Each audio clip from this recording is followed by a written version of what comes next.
નમસ્કાર મિત્રો, સ્વાગત છે તમારું ગુજરાતી ટિપ્સ યુટ્યુબ ચેનલની અંદર. તો આપણે આ વિડીયોની અંદર ડિસેમ્બર 2019ના ખૂબ જ અગત્યના કરંટ અફેર્સનો ભાગ 3 જોઈશું. તો વિડીયો પસંદ હોય તો વિડીયોને લાઇક અને શેર કરવાનું ભૂલશો નહીં. તો પહેલો કરંટ અફેર છે, સશસ્ત્ર સેના ઝંડા દિવસ ક્યારે મનાવવામાં આવે છે? તો સશસ્ત્ર સેના ઝંડા દિવસ 7 ડિસેમ્બરના રોજ મનાવવામાં આવે છે. 2.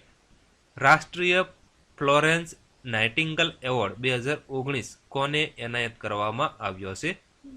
તો જવાબ આવશે લીની પુથુસેરીને એનાયત કરવામાં આવ્યો છે. 3. રાષ્ટ્રીય ફ્લોરેન્સ નાઇટિંગલ એવોર્ડ 2019 કોના હસ્તે આપવામાં આવ્યો હતો? તો રામનાથ કોવિંદના હસ્તે લીની પુથુસેરીને આપવામાં આવેલો હશે. 4. ફ્લોરેન્સ નાઇટિંગલ કોણ હતા? તો મિત્રો, ફ્લોરેન્સ નાઇટિંગલ એક નર્સ હતા અને તેમણે લોકોની ભલાઈના કાર્યો કર્યા હતા. આથી નર્સિંગ ક્ષેત્રમાં ઉમદા કારીગરી બદલ રાષ્ટ્રીય ફ્લોરેન્સ નાઇટિંગલ એવોર્ડ આપવામાં આવે છે. અથવા તો એમ પ્રશ્ન પૂછાયો હોય કે ફ્લોરેન્સ નાઇટિંગલ એવોર્ડ શા માટે આપવામાં આવે છે? તો પણ આ જ જવાબ આવશે. 5. ફ્લોરેન્સ નાઇટિંગલનો જન્મ ક્યાં અને ક્યારે થયો હતો? તો મિત્રો, ફ્લોરેન્સ નાઇટિંગલનો જન્મ 12 મે 1820માં ફ્લોરેન્સ, ઇટાલીની અંદર થયો હતો. 6. ફ્લોરેન્સ નાઇટિંગલનું અવસાન ક્યારે થયું હતું? તો ફ્લોરેન્સ નાઇટિંગલનું અવસાન 13 ઓગસ્ટ 1910 લંડનની અંદર થયું હતું. 7. ફ્લોરેન્સ નાઇટિંગલ એવોર્ડની સ્થાપના ક્યારે થઈ હતી? તો મિત્રો, ફ્લોરેન્સ નાઇટિંગલ એવોર્ડની સ્થાપના 1912ની અંદર થઈ હતી. 8. પ્રથમ ફ્લોરેન્સ નાઇટિંગલ એવોર્ડ ક્યારે આપવામાં આવ્યો હતો? તો મિત્રો, પ્રથમ ફ્લોરેન્સ નાઇટિંગલ એવોર્ડ 1920ની અંદર આપવામાં આવેલો હતો. સ્થાપના ક્યારે થઈ? 1912ની અંદર. પ્રથમ 1920ની અંદર, યાદ રાખજો. 9. તાજેતરમાં ગૃહ મંત્રાલયના વરિષ્ઠ સુરક્ષા સલાહકાર તરીકે કોની નિમણૂક કરવામાં આવી છે? તો તાજેતરમાં ગૃહ મંત્રાલયના વરિષ્ઠ સુરક્ષા સલાહકાર તરીકે કે વિજયકુમારની નિમણૂક કરવામાં આવી છે.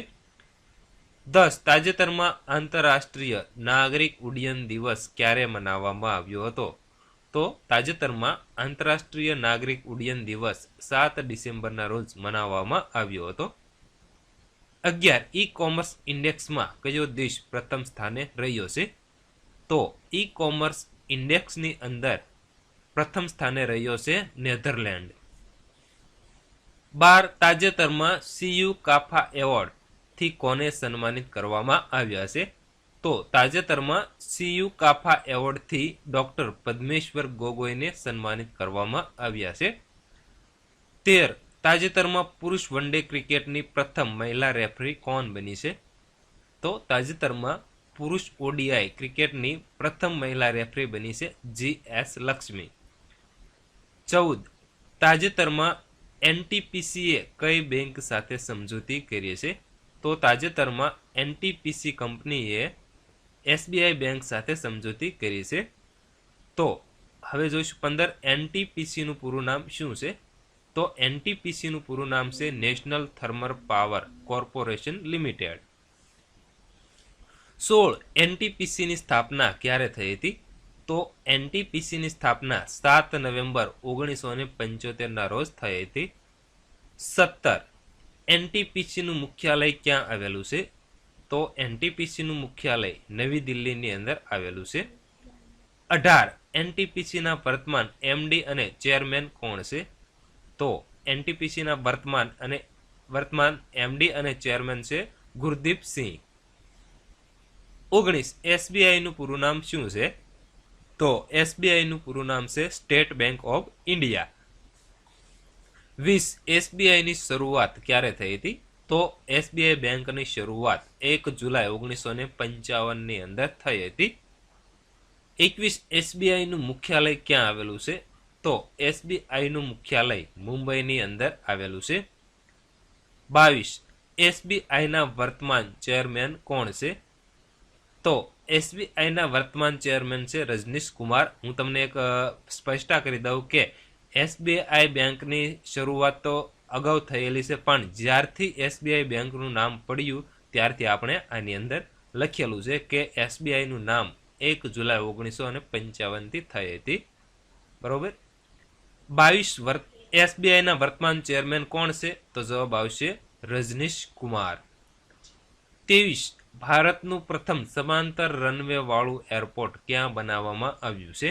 તો ભારતનું પ્રથમ સમાંતર રનવે વાળું એરપોર્ટ બેંગલુરુની અંદર બનાવવામાં આવ્યું છે. 24 તાજેતરમાં આંતરરાષ્ટ્રીય ભ્રષ્ટાચાર વિરોધી દિવસની ઉજવણી ક્યારે કરવામાં આવી હતી?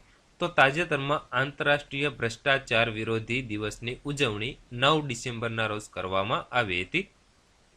25 તાજેતરમાં ભારતના કેટલા રાજ્યોમાં વન ધન વિકાસ કેન્દ્ર ખોલવામાં આવ્યા છે? તો તાજેતરમાં ભારતના 24 જેટલા રાજ્યોની અંદર વન ધન વિકાસ કેન્દ્ર ખોલવામાં આવ્યા છે. 26 મિસ યુનિવર્સ 2019 વિજેતા કોણ બન્યું છે? તો મિસ યુનિવર્સ 2019 વિજેતા બન્યું છે જોજીબીની તુન્જી. 27 તાજેતરમાં ફિનલેન્ડની પ્રધાનમંત્રી કોણ બની છે? તો તાજેતરમાં ફિનલેન્ડની પ્રધાનમંત્રી બની છે સન્ના મરીન. 28 ફિનલેન્ડની રાજધાની કઈ છે? તો ફિનલેન્ડની રાજધાની છે હેલસિંકી. 29 ફિનલેન્ડની કરન્સી એટલે કે મુદ્રા કઈ છે? તો ફિનલેન્ડની કરન્સી એટલે કે મુદ્રા છે યુરો.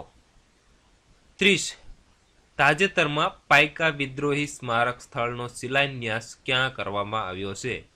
તો તાજેતરમાં પાઇકા વિદ્રોહી સ્મારક સ્થળનો શિલાન્યાસ ઓરિસ્સાની અંદર કરવામાં આવ્યો છે અને આ શિલાન્યાસ રામનાથ કોવિંદના હસ્તે કરવામાં આવ્યો છે. 31 તાજેતરમાં અતુલ્ય ભારત રોડ શોનું આયોજન ક્યાં થયું હતું? તો તાજેતરમાં અતુલ્ય ભારત રોડ શોનું આયોજન સિંગાપુરની અંદર થયું હતું. 32 સિંગાપુરની રાજધાની કઈ છે? તો સિંગાપુરની રાજધાની છે સિંગાપુર સિટી. 33 સિંગાપુરના વર્તમાન પ્રધાનમંત્રી કોણ છે? તો મિત્રો સિંગાપુરના વર્તમાન પ્રધાનમંત્રી છે લી હિસ્યન લુંગ. 34 સિંગાપુરના વર્તમાન રાષ્ટ્રપતિ કોણ છે? તો સિંગાપુરના વર્તમાન રાષ્ટ્રપતિ છે હલીમ યાકોબ. 35 સિંગાપુરની કરન્સી કઈ છે? તો સિંગાપુરની કરન્સી છે સિંગાપુર ડોલર. 36 તાજેતરમાં માનવ અધિકાર દિવસ એટલે કે હ્યુમન રાઇટ્સ ડે ક્યારે મનાવવામાં આવ્યો હતો?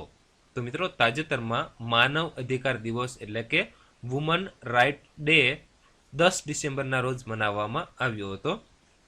37 સાઉથ એશિયન ગેમ્સ 2019માં સૌથી વધુ મેડલ કયા દેશે જીત્યા છે?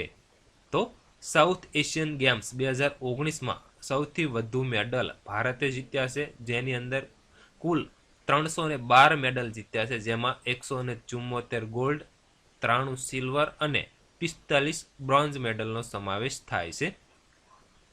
38 સાઉથ એશિયન ગેમ્સ 2019નું આયોજન ક્યાં થયું હતું? તો સાઉથ એશિયન ગેમ્સ 2019નું આયોજન નેપાળની અંદર થયું હતું. 39 સાઉથ એશિયન ગેમ્સ 2019નું આયોજન ક્યારે થયું હતું? તો સાઉથ એશિયન ગેમ્સ 2019નું આયોજન 1 ડિસેમ્બર 2019થી 10 ડિસેમ્બર 2019 સુધી થયું હતું. 40 તાજેતરમાં વાડાને કયા દેશ પર 4 વર્ષ માટે આંતરરાષ્ટ્રીય ખેલ પર પ્રતિબંધ લગાવ્યો છે?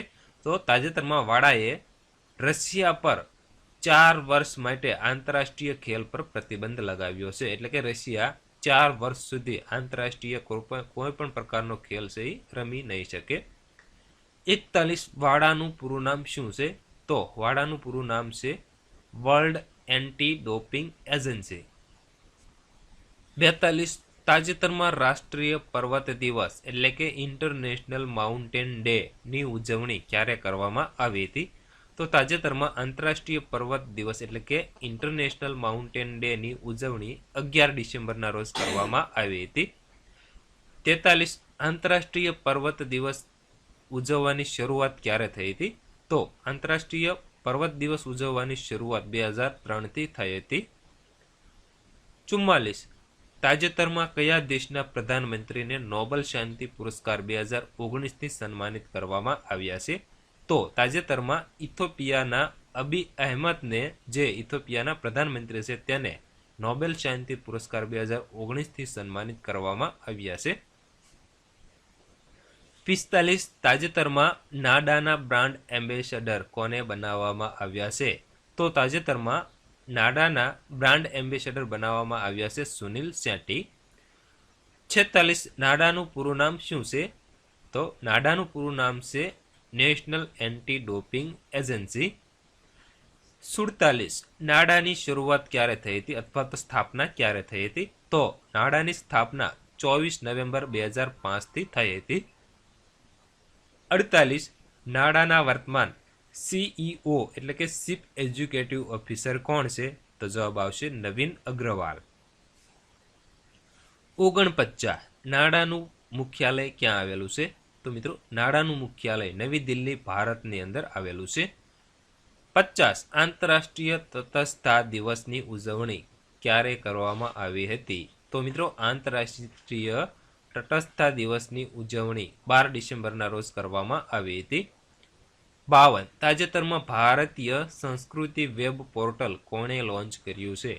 તો તાજેતરમાં ભારતીય સંસ્કૃતિ વેબ પોર્ટલ ભારતીય સંસ્કૃતિ મંત્રી છે પ્રહલાદસિંહ પટેલ, તેને લોન્ચ કર્યું છે.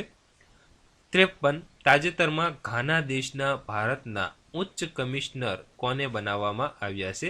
તો મિત્રો તાજેતરમાં ઘાના દેશના અંદર ભારતના ઉચ્ચ કમિશનર તરીકે શિશુગંધ રાજારામની નિમણૂક કરવામાં આવી છે અથવા તો તેમને બનાવવામાં આવ્યા છે. 54. ઘાનાની રાજધાની કઈ છે? તો ઘાનાની રાજધાની છે અકરા. 55.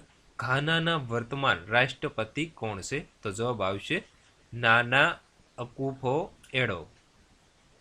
56. ઘાનાની કરન્સી એટલે કે મુદ્રા કઈ છે અથવા તો ચલણી નાણું કયું છે? તો જવાબ આવશે ઘાનાની કેડી. 57. તાજેતરમાં પુમાના નવા બ્રાન્ડ એમ્બેસેડર કોને બનાવવામાં આવ્યા છે? તો મિત્રો તાજેતરમાં પુમાના નવા બ્રાન્ડ એમ્બેસેડર તરીકે સુનિલ શેટ્ટીની નિમણૂક કરવામાં આવી છે અથવા તો તેને બનાવવામાં આવ્યા છે. 58. પુમાની સ્થાપના ક્યારે થઈ હતી? તો મિત્રો પુમાની સ્થાપના 1948ના રોજ થઈ હતી. 59. પુમાનું મુખ્યાલય ક્યાં આવેલું છે? તો મિત્રો પુમાનું મુખ્યાલય જર્મનીની અંદર આવેલું છે. 60. પુમાના વર્તમાન CEO એટલે કે ચીફ એક્ઝિક્યુટિવ ઓફિસર કોણ છે? તો મિત્રો આ સવાલનો જવાબ આવડતો હોય તો કોમેન્ટ બોક્સની અંદર જણાવજો. તો મિત્રો આ હતો કરંટ અફેર્સનો વિડીયો ભાગ 3. તો મિત્રો જો તમને આ વિડીયો પસંદ હોય તો વિડીયોને લાઇક અને શેર કરવાનું ભૂલશો નહીં. તથા મિત્રો PDF બુક ડાઉનલોડ કરવા માંગતા હોય તો અમારી ટેલિગ્રામ ચેનલ છે ગુજરાતી ટિપ્સ, ત્યાંથી તમે ડાઉનલોડ કરી શકો છો બિલકુલ ફ્રી.